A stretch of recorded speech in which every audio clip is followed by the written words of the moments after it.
তোমরা নামাজের কাতার দাঁড়িয়ে সোজা করবা কখন? যখন মুয়াজ্জিন সাহেব হাইয়া আলাস সালাহ বলে, সুবহানাল্লাহ বলে। এই কথা কি বলেছেন আমাদের মাযহাবের ইমামে আযম আবু হানিফা রাহমাতুল্লাহ আলাইহি? তিনি কি?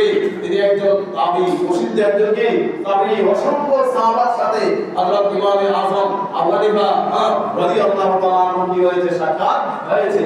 এজন্য রাসূল পাক সাল্লাল্লাহু আলাইহি সাল্লামের কথাও কি হাদিস, যেটাকে হাদিসে মারফু বলা হয়। সাহাবায়ে কিরামের কথাও কি হাদিস, সাহাবায়ে কিরামের কথাও কি জবান মুবারকের কথা কি হাদিস শরীফ, যেটাকে হাদিসে মারফু বলা হয়।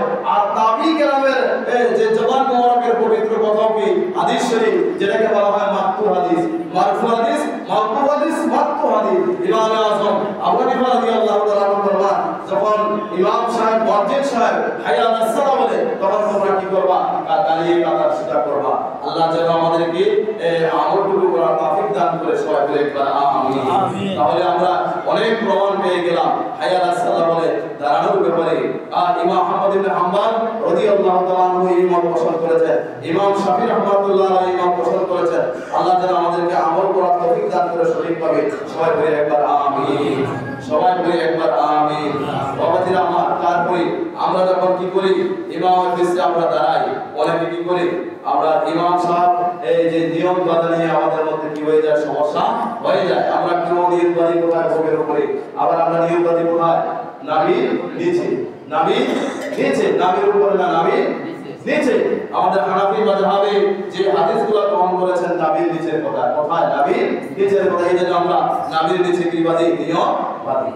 যেমন মালিক ইবনে হুয়াইসা রাদিয়াল্লাহু তাআলা আনহু কাল রাসূলুল্লাহ সাল্লাল্লাহু আলাইহি সাল্লাম কামা রাআইতুনি ইউসাল্লি, তিনি বলেন আমার রাসূল সাল্লাল্লাহু আলাইহি সাল্লাম বলেছেন, বুখারী শরীফের হাদিস, তোমরা যেভাবে আমাকে সাল্লু, তোমরা নামাজ আদায় করো, যে কামা রাআইতুনি ইউসাল্লি, যেভাবে আমাকে নামাজ পড়তে দেখো তোমরা ঠিক সেইভাবে নামাজ আদায় করো। সুবহানাল্লাহ।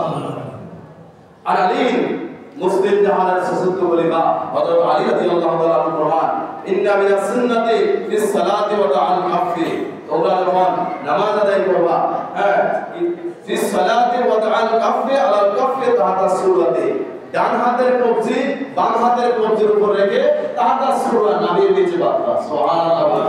আওয়াজ দিয়ে সুবহানাল্লাহ বলি। এই বলেছেন হযরত আলী রাদিয়াল্লাহু তাআলা আনহু, এই কথা বলেছেন সহিহ ইবনে হিব্বান শরীফের মধ্যে রয়েছে।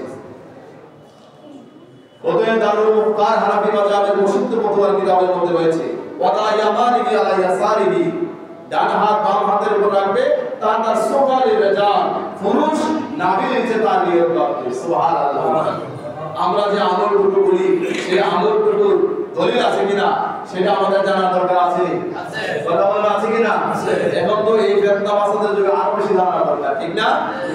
আন ওয়াইল ইবনে হাজর রাদিয়াল্লাহু তাআলা আনহু, হযরত ওয়াইল ইবনে হাজর রাদিয়াল্লাহু তাআলা আনহু থেকে বর্ণিত কাল তিনি বলেন, রাইতু রাসূলুল্লাহ সাল্লাল্লাহু আলাইহি সাল্লাম, রাসূল পাক সাল্লাল্লাহু আলাইহি সাল্লামকে দেখেছি, ওয়াদা ইয়ামানাহু আলা শিমালিহি, তিনার ডান হাত মুবারক বাম হাত মুবারকের উপর রেখেছেন, ডান হাতের কবজি বাম হাতের কবজির উপর রেখেছেন, ফি সালাতি, নামাজের মধ্যে, তাহাতা সুরা, নাভির নিচে। সুবহানাল্লাহ।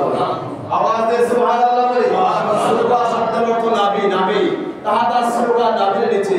আমাদের মাযহাবের ইমাম যিনি ইমাম নুমান ইবনে সাবিত, ইমাম আযম আবু হানিফা রাহমাতুল্লাহ আলাইহি এই প্রসিদ্ধ হাদিসগুলো গ্রহণ করেছেন। এই জন্য আমরা হানাফি মাযহাব যারা আমরা এইভাবে কি করি? নামাজ সালাত আদায় করি। হযরত আলী রাদিয়াল্লাহু তাআলা আনহু আরো ফরমান যে মিনাস সুন্নাতি ওয়া তাআল কাফি আল কাফি বিস সালাতি তাহাতা সূরা, আবু দাউদ শরীফের হাদিস। আরেকটি হাদিস হযরত আলী রাদিয়াল্লাহু তাআলা আনহু থেকে তিনি ফরমান যে আল্লাহ রাসূল সাল্লাল্লাহু তাআলা আলাইহি সাল্লামের সুন্নাত হলো ওয়া তাআল কাফি আল কাফি, ডান হাতের কবজি বাম হাতের উপর রাখবে নামাজের মধ্যে, তাহাতা